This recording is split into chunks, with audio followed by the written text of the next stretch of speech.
صلى وسلم على محمد وآله وصحبه والمقتدى. Bismillah ar-Rahman ar-Rahim. Alhamdulillahi Rabbil Alamin. Donc on va passer à la démonstration des ablutions.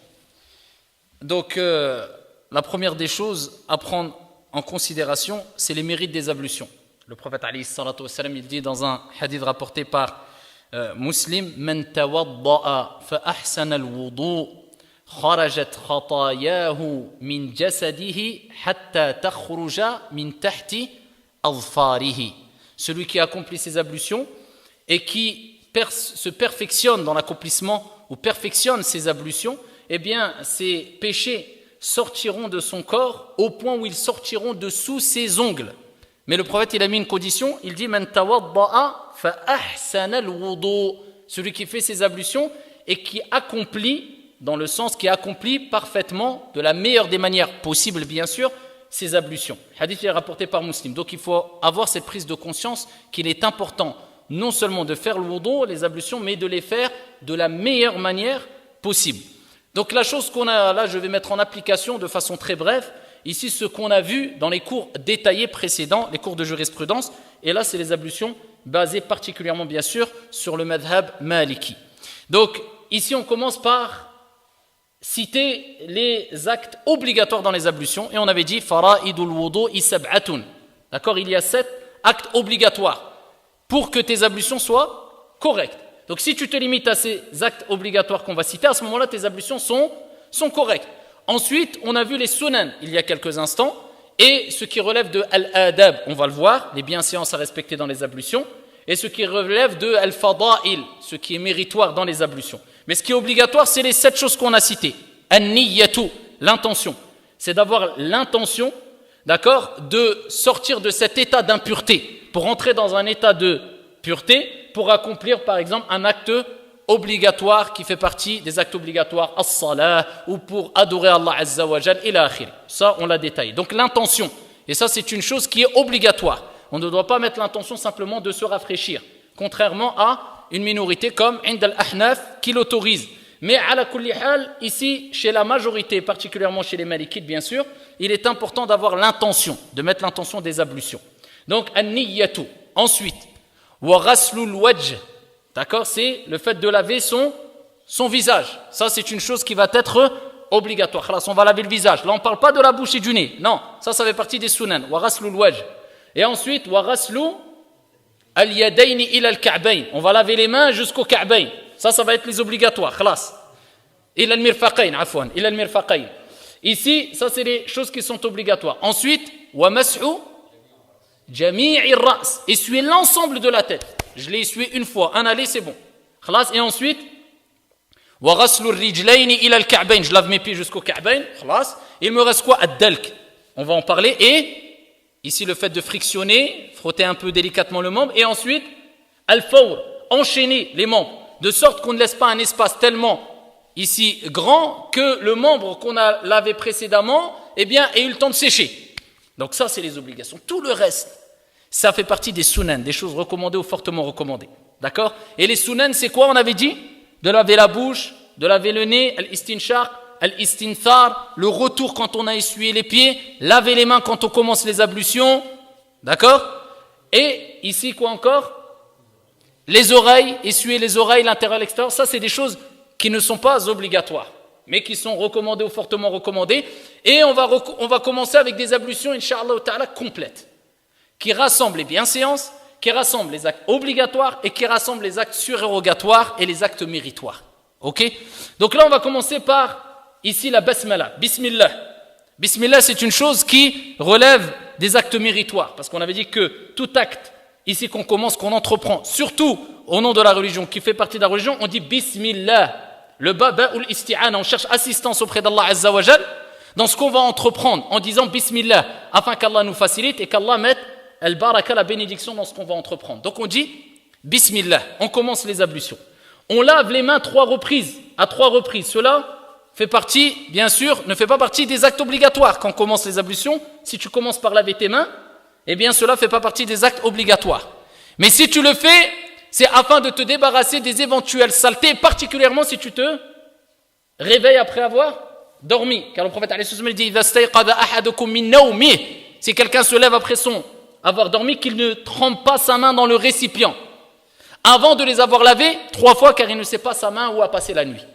Donc toi, tu ne dois pas utiliser l'eau que tu vas utiliser pour faire tes ablutions afin de te laver les mains 3 fois au début. Non, tu dois prendre de l'eau à part. Si tu as mis de l'eau dans un récipient, tu verses un peu l'eau, comme ça tu le sors du récipient et tu te laves les mains 1 fois, 2 fois et 3 fois. Ok? Si tu as un pichet ou autre, eh bien ici, à ce moment-là, c'est bon parce que l'eau, elle sort. Tu ne trempes pas ta main dedans, il n'y a pas de mal. Donc ça doit être en dehors du récipient. S'il y a un robinet, il n'y a pas de mal. Ok? Maintenant, qu'est-ce qui relève des bienséances dans les ablutions? Les bienséances dans les ablutions, c'est d'éviter de les faire dans les endroits où il y a des toilettes. Parce que le prophète, alayhi salatu wassalam, il dit qu'il y a leur présence dans les toilettes. C'est qui? Ash-shayatin.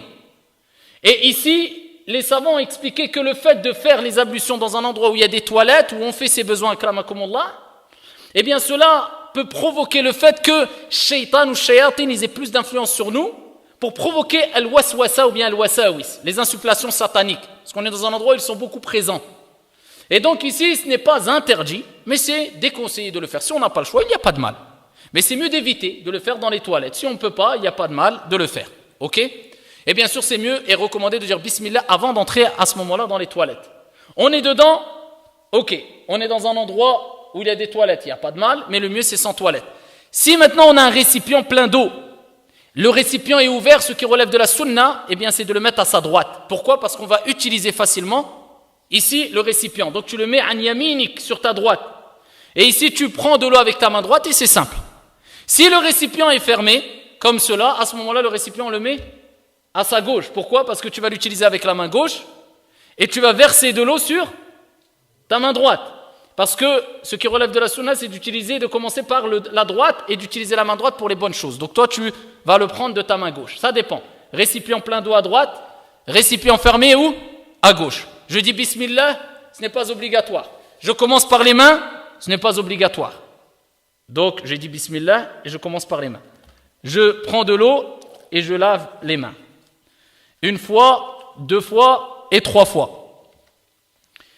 Maintenant, si quelqu'un nous pose la question concernant la bague, si quelqu'un a une bague et il fait les ablutions, bien sûr, celui qui veut s'approcher du plus sûr et de la perfection ou alors éviter d'avoir le moindre doute, eh bien, il l'enlève.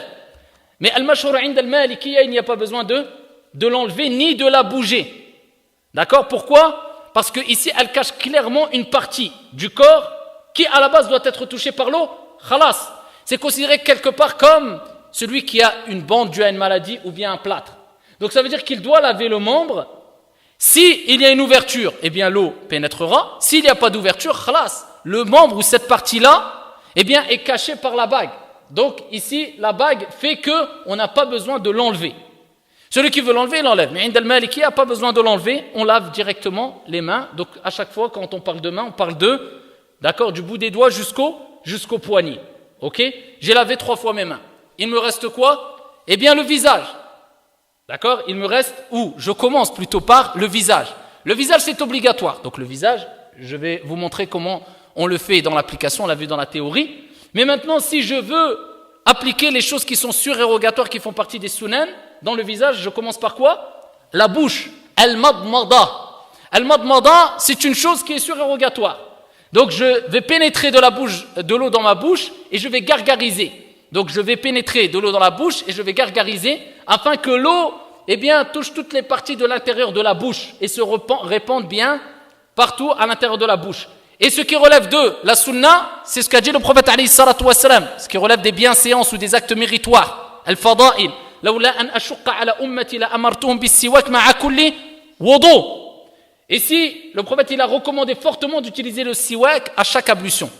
Qu'est-ce qui est visé à travers le siwak? C'est de se débarrasser de al-qadar, des saletés, etc. C'est pour ça qu'ils utilisaient à la base le siwak.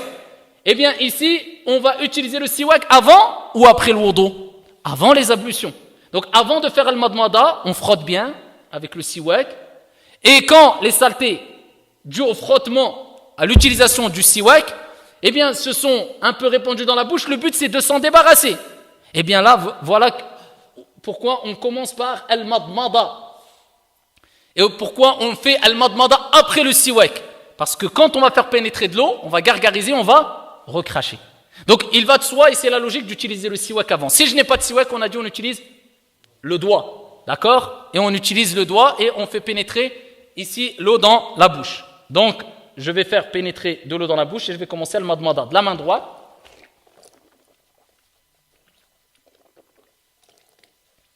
Et donc, je recrache, akramakumullah. Désolé pour un peu les âmes sensibles, mais bon. Ici, je recrache ici ce qu'il y a dans la bouche. Et je le réitère à 3 reprises. Ah, 3 reprises, c'est une chose qui n'est pas obligatoire. Une fois suffit, chaque membre. Si je le fais à 3 reprises, 2 reprises c'est bien, 3 reprises c'est encore mieux.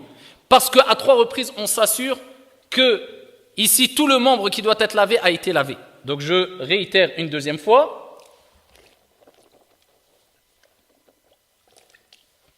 Et une troisième fois, pour compléter vraiment bien les ablutions. Donc, quand on a utilisé, on a fait 3 fois al-madmada, eh bien, on est toujours dans le visage. Mais ça, c'est des choses qui ne sont pas obligatoires, ça fait partie des sunan. On passe au nez. Al-istinshaq wa al-istinthar. Le prophète, alayhi salatu wassalam, il a dit dans le hadith rapporté par Abu Daoud, bi sanadin hasan, wa baligh fil istinshaq, illa an takuna sa'iman. Exagère dans l'istinshaq, l'aspiration de l'eau dans le nez, sauf si tu es en état de jeûne. Donc, je fais l'istinshaq, l'aspiration ensuite, al-istinthar. Ça consiste à utiliser de l'eau, la mettre dans la main droite, d'accord, et de l'aspirer. Et ensuite, avec la main gauche, j'expire. Et c'est al-istinthar ou al-istinshaq. Donc, j'aspire et j'expire comme ça. Ici, je retire ce qu'il y a dans le nez comme éventuelle saleté. Avec la main gauche. Avec la main droite, on aspire. Avec la main gauche, on expire. On le fait 1 fois, 2 fois, 3 fois. Ce qui relève ici des choses qui ne sont pas obligatoires mais préférables, eh bien, c'est d'utiliser la même poignée. Ainsi. Donc, soit on remplit bien ici la poignée d'eau, on met une partie, et ensuite, le reste, on l'aspire. Avec la même poignée d'eau. Sinon, certains disent qu'on fait même, on peut faire en mettant de l'eau dans la poignée d'eau, on fait pénétrer dans la bouche et en même temps, on aspire, on gargarise, on recrache et c'est compliqué. Si on le fait en mettant une partie, on fait on gargarise la bouche, on recrache, ensuite on aspire, on fait l'istinshaq et l'istinthar, ça c'est bon. Si on le fait à 3 reprises, 3 fois la bouche et 3 fois le nez, cela est complet. Là, on va commencer vraiment l'acte qui est obligatoire maintenant. C'est quoi? C'est le visage. Le visage, je fais tremper de l'eau, je verse de l'eau dans la poignée et je verse de l'eau sur mon visage. Donc ici, regardez bien.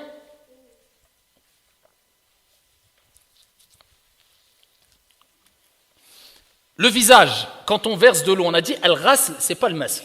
Al-ghasl, c'est quoi? Al-ghasl, c'est le fait de faire couler de l'eau et de frotter. C'est pour ça le prophète alayhi salatu wassalam, quand on lui a apporté, dans le hadith rapporté par Muslim et d'autres, quand on lui a apporté, on avait l'habitude de lui apporter des enfants en bas âge pour leur faire le tahnik, c'est-à-dire utiliser la date pour frotter leur palais et pour invoquer en leur faveur. Un jour, il y a un enfant qui a uriné sur lui. Et qu'est-ce qu'il a fait le prophète alayhi salatu wassalam? Il a demandé d'apporter de l'eau et il a aspergé. Falam yaghsilhu, et il n'a pas lavé le vêtement. Les savants et les malikites, ils ont utilisé ce texte pour dire, entre autres, que le lavage, c'est quoi? C'est asperger de l'eau et frotter. Mais quand on fait couler de l'eau, c'est pas laver. C'est pour ça dans le hadith, il a aspergé de l'eau, il a versé de l'eau, mais il n'a pas falam yaghsilhu, il n'a pas utilisé le terme al-ghasl. Parce que quand Allah nous ordonne de faire les ablutions, il dit ya ayyuhalladhina amanu idha qumtum ila as-salati faghsilu wujuhakum wa aydiyakum al-aya. Et donc il a ordonné de laver. Laver, c'est quoi? Faire couler l'eau et frotter. Et c'est pour ça que parmi les actes obligatoires, Ind al-Malika, c'est dalk. C'est quoi dalk? On doit, chaque membre qui est lavé, on doit le frictionner, frotter. Non seulement faire couler l'eau, mais frotter aussi. Ça veut dire que là, quand je vais faire couler l'eau, je dois faire ramener l'eau en haut de la tête pour qu'elle coule bien. Si je mets de l'eau ici au niveau de mon nez, est-ce que ça a coulé sur le front?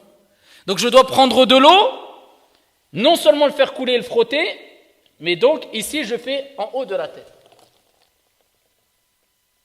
Et là, je m'assure que l'eau a coulé. 1 fois, 2 fois, 3 fois, je sais que l'eau a coulé partout. Et à ce moment-là, je frotte en même temps. Donc je frotte, c'est-à-dire je frictionne toute la tête, donc toutes les parties de la tête. D'accord? Et les endroits où il y a des poils, si la peau est visible, je dois obligatoirement ici frictionner. Si la peau n'est pas visible, par exemple quelqu'un qui a une barbe qui est pleine et on ne voit pas la peau, la couleur de la peau, il passe simplement sur le dessus des poils de la barbe. D'accord? Parce que al-wajh renvoie vers le terme al-muwajaha, c'est ce qui fait face, ce que tu vois visible.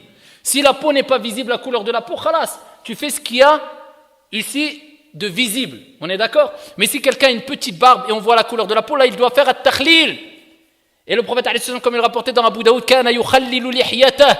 Il faisait le takhlil, cela est recommandé mais obligatoire pour celui à qui on voit la peau.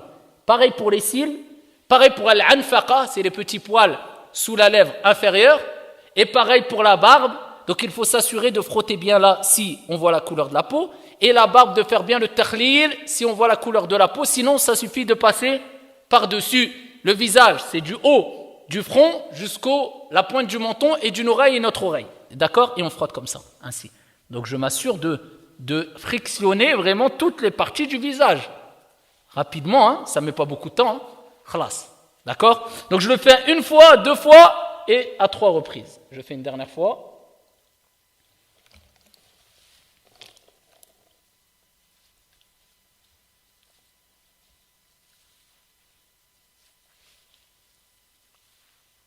Khalas. Ensuite, il me reste quoi à faire? J'ai lavé le visage, les mains. On lave les mains jusqu'au coude. Ce qui relève de la sunna, c'est quoi? C'est on commence par le bout des membres. Et Allah il a dit waghsilu aydiyakum. Donc lavez vos mains jusqu'au coude. Donc je commence par ma main. Je ne vais pas commencer par le coude, je commence par ma main. Je verse sur la poignée droite et je fais couler. D'accord? Et après, ça dépend du moyen que vous allez utiliser. Parce que si vous êtes dans un robinet, c'est plus simple. Vous commencez bien par la main, vous frottez, tac, et vous remontez. Quand vous êtes comme ça, c'est vrai que de lâcher de l'eau comme ça, une fois, ça ne suffira pas. Vous allez commencer par la main, mais il y aura peu d'eau qui va couler. Donc à ce moment-là, il faudra utiliser encore une deuxième fois, une troisième fois. Vous avez compris? Donc ici, je commence par la main et je remonte jusqu'au poignet. Vous voyez que l'eau, elle coule. Si elle ne coule pas, dans un endroit, ce n'est pas laver le membre. Donc il faut bien faire couler l'endroit. Donc je frictionne comme ça. Et là, je dois faire obligatoirement at-takhlilu bayna al-asabi'. Frictionner entre les doigts. D'accord? Je ne dois pas me limiter à faire ça. C'est obligatoire de frictionner at-takhlilu bayna al-asabi'. Donc je frictionne bien entre les doigts. Et je m'assure de plier un peu les doigts. Pourquoi? Parce qu'il y a des plis. D'accord? Ici. Donc pour être sûr que j'ai même frictionné ici. Il ne faut pas rentrer dans le waswas et rester 2 heures dans les abs. C'est rapide. Voilà, je fais ça, je plie une fois, khalas, je monte. Une deuxième fois, une troisième fois. Et ensuite, pareil de la main gauche. Je prends de la main et je fais couler sur tout le membre. Ici, bien sûr, comme je vous ai dit, avec un pichet, ce n'est pas comme s'il y avait un robinet, par exemple. Donc ici, il n'y a pas de mal, même si vous commencez par le dessus du membre et ensuite vous faites couler en bas.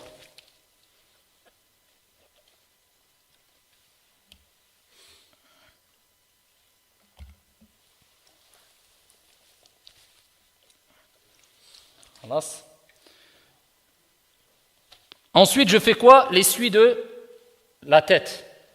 L'essuie de la tête, j'ai mouillé mes mains. C'est quoi? Wamsahu bi ru'usikum. C'est un essuie. L'essuie, c'est quoi? C'est qu'on commence ici, au haut du front, et on met ses mains sur les cheveux et on va jusque derrière. D'accord? Ça, c'est ce qui est obligatoire. Et si quelqu'un veut revenir encore jusque devant, cela relève de la sunna. Et si quelqu'un a des cheveux longs, il doit ramasser ses cheveux et quand il fait l'aller derrière, donc ici il va derrière, il prend ses cheveux et il essuie jusqu'au bout des cheveux chez les Malikites. Et il ne s'arrête pas à la hauteur de la nuque. Il descend comme ça. S'il revient, c'est mieux, c'est une chose préférable. S'il fait simplement un aller jusque derrière, cela suffit. Ce qui relève de la sunna, on reprend encore de l'eau pour faire al-masih. Ça c'est l'essuie toujours. Et là on fait l'intérieur et l'extérieur des oreilles. Cela c'est obligatoire ou pas? C'était pas obligatoire. Donc on fait l'intérieur, on s'assure d'avoir fait l'intérieur et l'extérieur des oreilles. Quand tu l'as fait en reprenant de l'eau, tu as fait une chose qui est préférable. Ensuite il nous reste quoi? Il nous reste les pieds. Et les pieds, bien sûr, عند المالكية, on parlera de l'mas على الخفين. C'est une sunna. على الجوربين, sur les chaussettes. Eh bien, chez les écoles juridiques, chez les 4 écoles juridiques, ce n'est pas al-mashhour indahum. D'accord? Ça, ce n'est pas la parole prépondérante chez eux. Donc, le pied aussi de la même manière.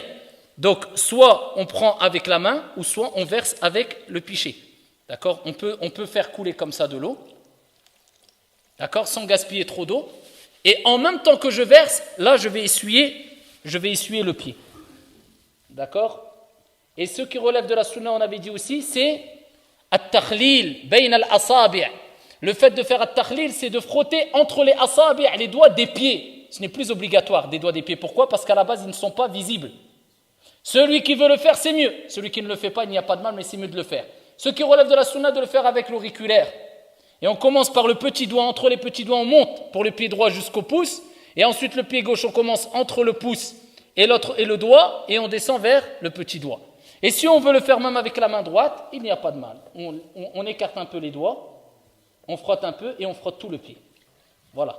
Par contre, là, je dois lever mon pied pour m'assurer que le talon, il y a de l'eau qui a coulé dans le talon et de l'eau qui a coulé même sur les talons. Et là, je frotte partout. D'accord? Et le prophète alayhi salatu wassalam, dans Sahih Muslim, il a dit Waylul lil a'qab min an-nar. Malheur aux talons du feu, qui sont dans le feu à cause de quoi?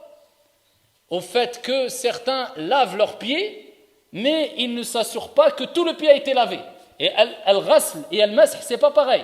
Il y en a, ils viennent, ils font une partie, ils lavent un peu, hop, une goutte, et il essuie partout. Ah, tout est humide. Celui-là, mskin, peut-être il fait ses ablutions pendant des années, c'est peut-être pas les ablutions complètes. Peut-être ces ablutions sont battées là. Ça dépend de quelle école il est. Ala kullin. Ici, il faut que l'eau ait coulé dans tout le membre et qu'on ait frotté tout le membre. D'accord? On s'assure bien, ici, que l'eau coule partout. On écarte bien, on frotte et on lève le pied et on laisse couler.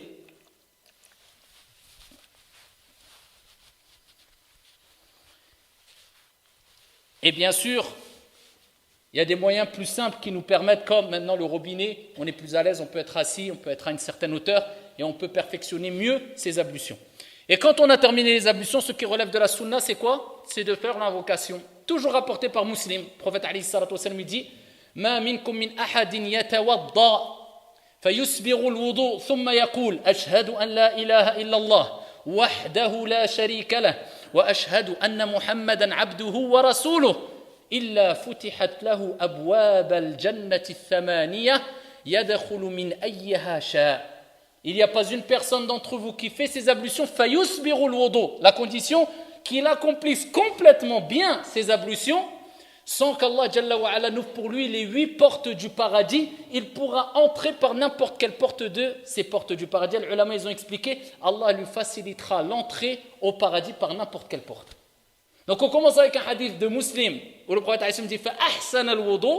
Et on termine avec un hadith rapporté par Muslim où le prophète dit fayusbiru al-wudu, toujours qui accomplit complètement et parfaitement les ablutions. Et dans un autre hadith bisanadin sahih, le prophète alayhi salatu wassalam, il a recommandé de dire à la fin des ablutions Allahumma ij'alni min at-tawwabin wa min al-mutatahhirin. Ya Allah, fais que je fasse partie de ceux qui se repentent et ceux qui se purifient, parce que al-wudu, il réunit les deux purifications. Ici at-taharatul hissiyya wa at-taharatul ma'nawiyya. La purification physique et morale. Pourquoi? Parce que les ablutions te permettent de, ici, te faire expier des péchés, te faire pardonner les péchés, comme on a vu dans le hadith, ici, de Muslim, avec lequel on a commencé les ablutions. Donc vous avez bien compris, ici, qu'on doit respecter les choses qui sont obligatoires, et même surérogatoires, et même les bienséances, pour avoir fait ces ablutions de façon complète, incha'Allah ta'ala.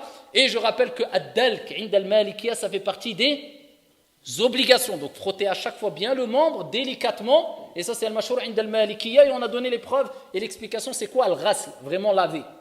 Et ici on a parlé aussi de l-fawr, on doit enchaîner les membres de sorte que il n'y a pas un membre qui sèche avant l'autre. Par exemple, je vais laver le visage et je vais attendre tellement longtemps que le visage aura séché et ensuite moi je vais aller laver mes mains jusqu'au... Non, ça c'est pas bon. Il faut respecter l'enchaînement de sorte que, à chaque fois que je lave un membre, le membre qui précède, il est toujours mouillé. Et si quelqu'un part et il se rappelle qu'il a oublié un membre obligatoire des ablutions, eh bien si ces membres sont secs, عند المالكية المشهور عندهم, eh bien, il doit revenir, il n'avait que le membre qu'il a oublié.